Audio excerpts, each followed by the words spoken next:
This is Smart Women, Smart Power, a podcast that features conversations with some of the world's most powerful women. It's such a giant bureaucracy that, you know, somebody like the Secretary of Defense can make a big, no, we're going to do this, we're going to do that. But it's like, you can't just direct things from the top and expect people to get it. We feature thought leaders at all career levels, where we explore, among other things, the many contributions that women make to the fields of international business, national security, foreign policy, and international development. Does having women in positions of power influence the outcomes of decisions in these fields? Why or why not? Join me, Dr. Kathleen McInnis, Director of the Smart Women, Smart Power Initiative at the Center for Strategic and International Studies, for these incredible conversations. After serving in the United States Air Force, assuming the position of Undersecretary of the U.S. Navy, and now leading Metropolitan State University of Denver, Dr. Janine Davidson is an exemplary leader who has been a passionate advocate for the role of public universities play in holding the line on the American dream. From the Pentagon to the Rocky Mountains, Janine has always advocated for people and found ways for people to succeed. So we have so much to learn from her today.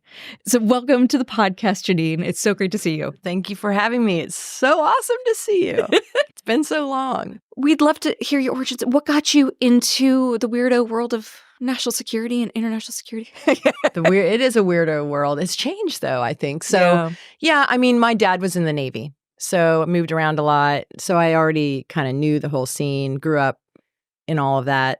He was a supply corps officer, but we lived on a base where they had jets. Ooh. When I was in like 8th and 9th grade.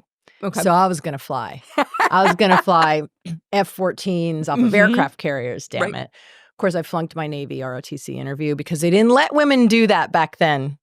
And the guy was like, what? They don't let girls fly fighter jets. And I was like, well, that's the stupidest thing I ever heard. Don't you think that's going to change? And I literally said that. That's awesome. Yeah. And he was like, no. So anyway, it was terrible. I go outside. I'm like, Dad, key piece of intel that would have been helpful for that interview. Fair. That's fair. Yeah. Okay. My dad was like, oh, you want to fly planes? You know, we didn't have the internet back then. I wasn't like searching this stuff up. Anyway, so that's how I ended up flying in the Air Force ROTC scholarship that took me to college and took me through college and all that. So, yeah, so then I flew for like 10 years and I did end up being the first woman to fly C-130s. Right. So it wasn't just fighter jets that they didn't let women fly. That's how old I am. They didn't let women fly C-130s, which are cargo planes. Right. So, yeah, I remember getting on assignment night at pilot training, it's C-130 to Japan. And I thought, cool, Japan. And then I thought, I hope I'm not the first woman. Which, of course, I was. Yeah. Fascinating. Yeah, it was funny. So that was a thing. So you fly in C-130s, and then you transition through a couple of hop, skips, and jumps. You transition to the Pentagon. Yeah. How did that itch start to start getting over to? I tried to get out of the Air Force, and I thought I would have nothing to do with national security. I was going to go do some sort of international NGO kind of work, but then I, go to grad school and I get sucked back into that because I just was fascinated by the use of force. Who gets to decide where you use the military and how? And so I'm writing my dissertation about all the ways in which the military had been used for non-traditional things, which turns out is the norm. I mean, that's like, the big finding of my book. For 250 years, the military has been asked to do stuff it doesn't want to do, which had been my experience. In the C-17 also, we were constantly getting sent to do peacekeeping and whatever. And disaster response, right? And disasters. And everybody kept saying, we need to get back to training for the real war. And I'm like, yeah, but like, this is what we do. So maybe we should organize ourselves in ways to make it easier to do these things. Yeah, to do the things we were actually going to do. So this is how you and I even met, right? Which is, it was like 2003 and I moved up here. I was getting divorced and I had applied for a Brookings fellowship and I had no job, no money, no nothing. And then within like a couple months, I had both. I got a job with this company, DFI, where I worked with people like Christine Wormuth and like there was a lot of folks at DFI, right? Yeah. Dan Chu. I mean, it was just pretty cool. And long story short, I kind of became part of the thing I was studying. Interesting. Because I'm still working on my dissertation. I'm talking about, the banana wars and how the military adapted and learned. And then I'm watching and we're invading Iraq and I'm going, oh my God, why are we doing this? It's so obvious it's going to be an insurgency. Like there's this group of us that were like, don't do it, not in the room. Right. It was not just women, but it was just the historians were not in the room. Right. Right. Or when people were in the room, they threw out the paperwork. State Department exactly. went, right? So we all know how that went. Right. But that's how I kind of got into it and met people like Michelle Flournoy, and we started doing work on this. And I was working at then Hicks and Associates, which was part of SAIC, right? Right. With Jim Miller. Wow. Yeah. We were the red team. So we got to play the insurgents, which was super cool. Like there's so many cool, nerdy jobs you can do in Washington, like yours, by the way. It's great. That's fair. So the Pentagon was trying to do, they had this Office of Stability Operations. Yep. And I went in there I applied and went in there as like a GS-15. And that's kind of how I started working in and out of the Pentagon. We were trying to get them to switch the way they were approaching the war in Iraq, basically. And that was this insurgency on the bureaucracy era. So that was like 2005, 2006, that kind of thing. Right. And I remember, so it was global partnerships, security cooperation on the one side of the house, and then stability operation. And it was just this interesting collection of people, like Colin Call was in there. So it's just this. When you look at that group, Colin Call, Richard Lackaman, Vikram Singh. And so it was interesting because Colin was there as a CFR fellow. He called himself an embedded nerd. So like your podcast is about decisions, but I think what we were doing was trying to change the entire way people thought about this war. And so we were they called us this, in retrospect, this insurgency on the bureaucracy, and Colin was hilarious. And he decided we needed to go do a lessons learned trip to Iraq. Now, mind you, this is the summer of 2006, so it was like the bloodiest, most dangerous part of the war. And I'm like, sure, let's go. And so Colin figured it out, and it was me and Colin and Richard Lackaman, and we went for a week. And we were like, that's where we met Celeste Wander. That's where I first met Alyssa Slotkin in like the CIA bar, in just craziness. And we came back and we wrote this paper that said, there's a no shit insurgency going on. In Iraq, and we need to pivot. We need to change what we're doing. And people were pissed, and they classified the paper. And we got called into the ASD's office, and he was like, how is it 3 of my AOs are like on a lessons learned trip to Iraq and nobody told us? We're like, I don't know. We just went. Maybe that's your traffic. I don't know. That's so interesting. But let the record show we were totally right. And, over time, people started to realize that. And then on the side, what we were also doing, and you were part of this, was trying to change doctrine, training, and education. If people, as they're coming up in their careers, are learning about non-traditional types of war, which is the norm, and also learning with their colleagues in other agencies, right? So we had this whole interagency thing going where we're trying to write doctrine, with USIP and the State Department, and so that's kind of how it all happened. Well, and I remember that's how I started in this world. It's so hard to change mindsets in a system that is so driven by budgets and programs. Yeah. Right? Yes. And it was just, for any folks who haven't worked in DoD land, it's hard to overstate this point that you'd think that people would just like read a couple of books and be able to figure out, no. I mean, because you're talking about a bureaucracy that systematizes all sorts of things. And in the process, it becomes extremely hard to just change things.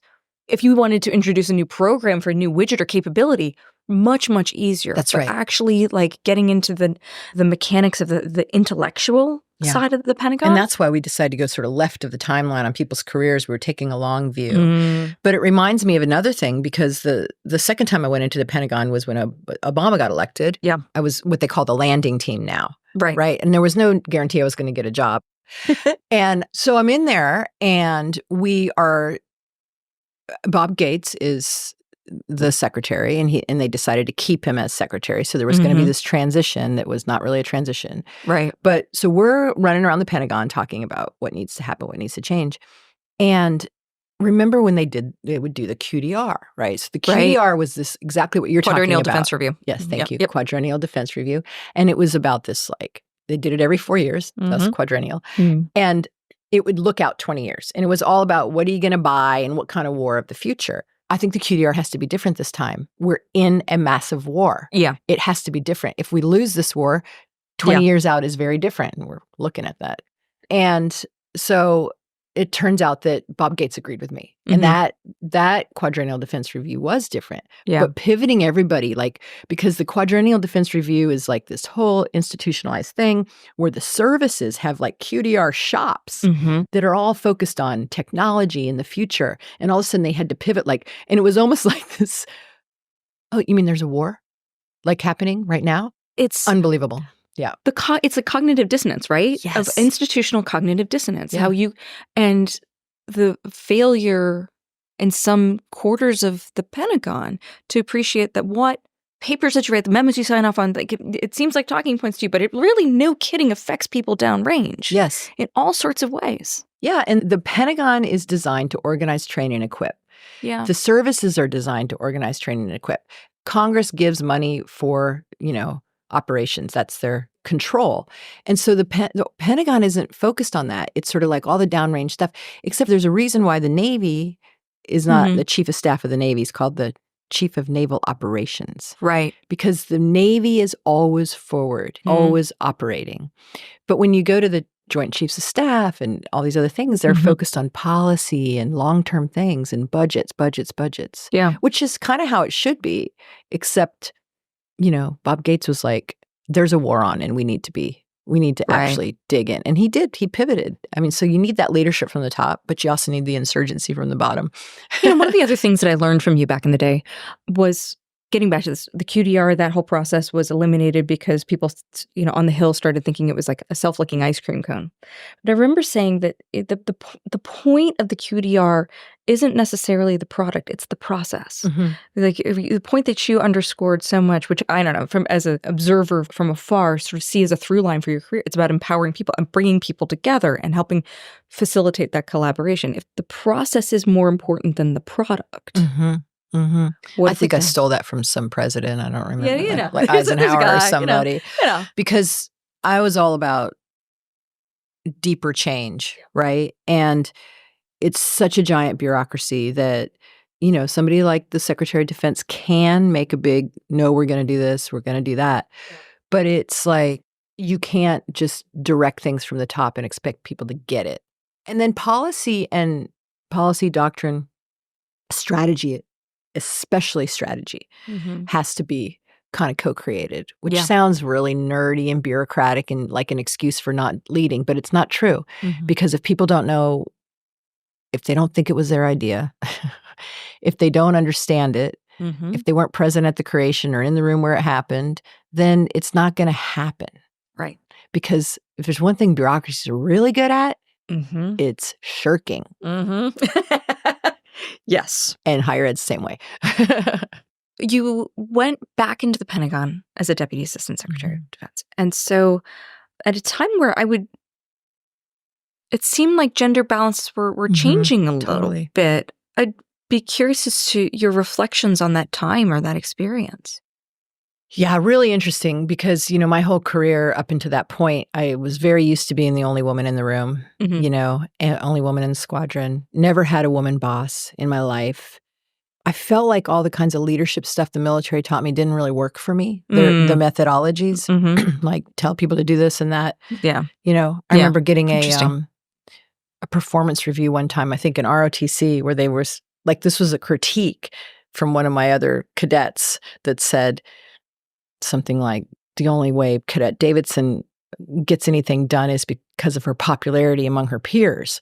And I thought, what's wrong with that? Like, you know what I mean? Like, I get to know the people. We do things together. It was almost like they were pissed that the whole command and control thing wasn't my style. It's very interesting, right? Yeah. When I look back. Right. Because that's exactly how you have to operate in the Right. Pentagon, That's why I right? get things- Oh, So fast forward to the Pentagon, it's 2007.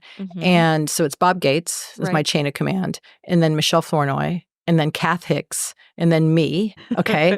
and then all these other DASDs, Deputy Assistant Secretaries, were also women. You had like Celeste Wallander, you had Rebecca Hersman, all these people, Julie Smith, who's now the NATO ambassador. She did some things. She's just, it's just like, okay, so women everywhere. And so I remember, I have like 3 direct reports, and all the other DASIs have direct reports. And I remember going for my first meeting with Kath, and Kath made us meet all the time, which we'd be like, we're always having meetings. Anyway, these staff meetings, and it would be all these women in the room. And then like their plus ones would be like men lined up against the wall, you know? And I was like, this is so weird, you know? It was just funny. And I remember, so this is a funny story. When we were working on the strategy for the so-called pivot to Asia, somebody came up with like, okay, you know, we've got the North, there are allies and our partners that we're usually partnering with, but we need to partner with new people, like more in the southern part and da-da-da-da. And I was like, oh, that's like the Girl Scout motto. Right? Make new friends and keep the old, right? And my team there were men on my team. And so we're in this meeting with Kath, and we're explaining this thing to her. And I go, yeah, it's kind of like the Girl Scout motto. And all these women in the room start going, make new friends, keep the old. And the guys in the room were like, but without missing a beat, my director of plans goes, hey, if we add the Boy Scout motto in, which is always be prepared, now we have a strategy. Well played. Isn't that hilarious? Was that whole like what you learned in kindergarten? It turns out. But it's just like the Girl Scout motto is now our national security strategy for Asia. That's hilarious. Right. Yeah. It's pretty funny. That's awesome. But, you know, that kind of thing would happen a lot in that era. And at first it was very unusual for me to be in the room with these women. And what I learned, the first thing I noticed was, because, you know, previously when I'm like the only woman in my squadron, I always felt like everything I did was going to affect every woman after me. And I'm like, I'm just Janine. I don't know how other women do it, but this isn't me. Like, it's a lot of pressure. Yeah. It's like as Sue Gordon said, I don't know what it would be like when everyone says, what was it like to be a woman in this? I'm like, I don't know, compared to like my former life when I was a man. Yeah. So that was always, you know, kind of weird. But then I was noticing, my big aha after a few months was, oh, there's lots of women in all these leadership roles, and they're all different. Like the Michelle Flournoy style, very different than the Kath Hicks style. Yes. Like Kath Hicks is like this, runs really fast, Irish Catholic, you know, don't get in her way. And Michelle is like super calm. And I'm always like trying to channel my inner Michelle, like just be calm, you know, be regal, you know. But that was a big moment for me to think, I can be myself. I can find my own style. You can breathe. There's a huge deal. I can breathe. Yeah. You know, and that's one of the things that I think is really, such a profound point, right? When you're put in these positions, expected to comport with an organizational culture, like dude organizational culture, which, by the way, I think it oppresses men too. But like, if you can't be who you are, if you can't be your authentic self, you can't develop the analysis. You can't develop the best policy options for our leaders. Your brain's all distracted. Exactly. That's a really good point. It takes bandwidth, right? And it's taking energy and resources away from the real problem. So all of the stuff about, you know, DEI, we're talking about making command climates that don't suck so that people can be their best selves for our leaders and for the United States of America. That's so true. The other thing was I was the Deputy Assistant Secretary for Plans. Right. And so that was this weird, interesting dynamic because, you know, my whole office was focused on, you know, this sort of choreography of this meeting. Like the whole thing was about the Secretary of Defense has to review and approve all the plans. So who makes the plans? Well, the combatant commanders make the plans. We give the guidance. So this was the office that did all that. It was the coolest, nerdiest job ever. It was a very cool job. Statutory responsibility, right? Like that's right. I mean, it's really critical. That is one of the things that SecDef has to do. Yeah. And so when we'd go in for the plan review, let's say it's first of all, for your listeners, like 99.999% of these plans never happen because it's the planning that's more important than the plan. Right. Because the planning allows you to sort of reverse engineer, like Leon Panetta one time said, well, that's a son of a bitch. How are we going to prevent that one, right? It makes you think like how you back it up. So that was why it was really cool.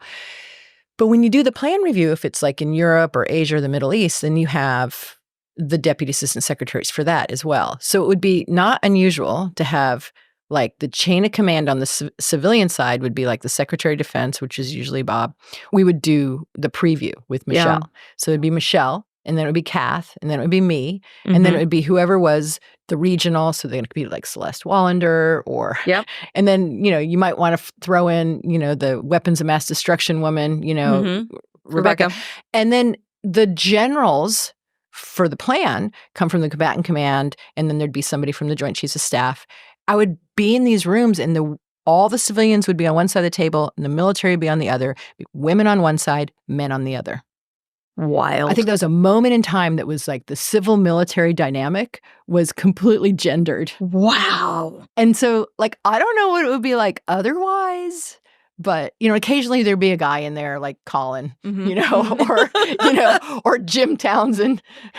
Remember when we dragged Jim Townsend out at the Munich conference? Anyway, so those were all these moments when it was, and I don't know, there's still a lot of women staffers in OSD policy. When I go in there for the Defense Policy Board, they're everywhere, and they've all come up to these higher levels. But that was a really stark dynamic. It's it's the beginning of the change, right? I think before that it was very much few and far between, and you started to see. And because our age group, if you think about it, women, there weren't very many women generals coming up yet. Right. So, now there are more, but even then, the civil military thing, which is something that's like, I think my area of expertise, right? I write about it. I've lived it. And the civilians are supposed to have the policy perspective and the politics perspective and the strategic perspective. And they're supposed to have this dialogue with the military. And it's a nudge. Yeah. I mean, because we have civilian control over the military, but it isn't like it ain't easy. It isn't like you just go around and go, General, do this, and Admiral. It's the power to persuade. Right? How did you take some of those lessons from we didn't even get into Undersecretary. You're the Undersecretary of the Navy for a while, which is another thing. But like, you are the president of a university now. Have there been lessons learned from Pentagon land that you've applied? Yeah, so people consider me in higher ed, they consider me the non-traditional president because you're supposed to have been like a dean and a whatever. I mean, I was a professor, I've been at a university, right? But I think it's very similar at a large public university. Immediately I come in and I'm like, how do we do this? How do we do that? I'm like, oh, the budget process. Oh, yeah, that's how we did it in the Pentagon. Just drop off a bunch of zeros.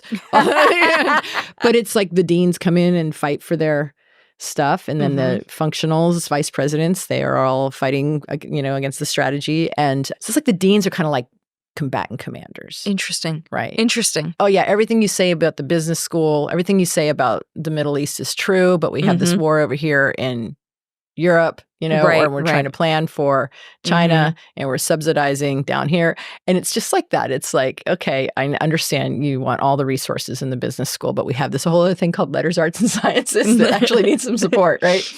They see their thing. Yeah. And also the power to lead, the power to persuade. Yeah. What if you ran a big organization and literally half the people on your payroll don't think they work for you because they have tenure? That's fun. And so they were all worried that I was going to be like all command and control and whatever. And I explained to them, I'm like, well, faculty are kind of like generals and admirals. You don't have to tell them what to do, And then they liked that. They liked hearing that they were like generals and admirals, right? So, yeah. That's hilarious. The budget's similar. And then you have to fight for it on Capitol Hill, which would be like the state. And then strategy development. So same sort of thing. Yeah. Set up a big group, let them play with it and chew on it for a year, just like the Pentagon. And they bring you these ideas and you're like, yeah, no, yes, no, and then you have a strategy that everybody understands because they were all part of it. Yeah. It's very similar. To put a finer point on one of the questions, you sort of danced around it. Do you think that your gender as a woman has had an impact on your decision-making or your leadership styles? And I would say, like, for me, for a long time, I would have said absolutely not. But to me, in retrospect. No, it's a great question. I can answer it like I used to say, well, I don't know what it would be like to be a male C-130 pilot. So I only have my experience. But I don't know if it's because I'm a woman, physically, genetically, whatever, or it's because of my experience as a woman over the years. Yeah. In an environment that wasn't used to women, right? Right. So do I have a leadership style that is more about the power to persuade and nudge and inclusive because that worked for me in those environments? Right. Now, why did it work for me in those environments? Is it because I'm a woman or is it because they're men? Right. And they didn't want to take command and control from a woman, but they would take suggestions and make them their own. Interesting. Do you see absolutely. see the difference? Absolutely. And I think it may be a little bit of both. If you were in a K-12 environment, it's women everywhere. I don't know what that's like. Like, are they collaborative and inclusive, or are they mean and mean girl? I mean, I don't know. Yeah. Right? Yeah. So I think that the short answer to your question is yes. Now that I'm, where I am in my career and I look back, having had to operate in a male-dominated world, kind of created my style. Yeah. Might have been different. Yeah. And given all these experiences and all these different capacities and places and these reflections, what are your thoughts on what power is? Power is responsibility. Oh. Yeah. So, in higher ed, you've got all these people talking about power differentials and, this and that. And then they get a seat at the table. Like they're in the cabinet or whatever. And I'm like, just so you know, it's not a privilege to sit at this table. It's not like you've earned the seat at the table. Right. It's like, welcome to the table. This is hard work. Yes. You have a responsibility. And so I'm constantly sort of pushing that mentality. Right. Because I don't feel like every time you move up the chain in your career, you think that's where the power is. Oh, that's where the power is. And every time you get up the next level, damn it, I got a boss. I still have a boss and I still have a boss. But then even then the higher you go, your bosses are all the people that supposedly work for you. You're serving them. So I don't think about power at all. I think about responsibility because I think leadership is freaking hard. Yeah. Janine, thank you so much for coming today and sharing an amazing conversation. Yeah. Thanks for having me. Subscribe to the Smart Women, Smart Power podcast on Apple Podcasts, Spotify, or wherever you listen to great content. Be sure to follow us on Twitter @SmartWomen, or you can follow me on Twitter @KJMcInnis1. Thanks for listening, and join us next time.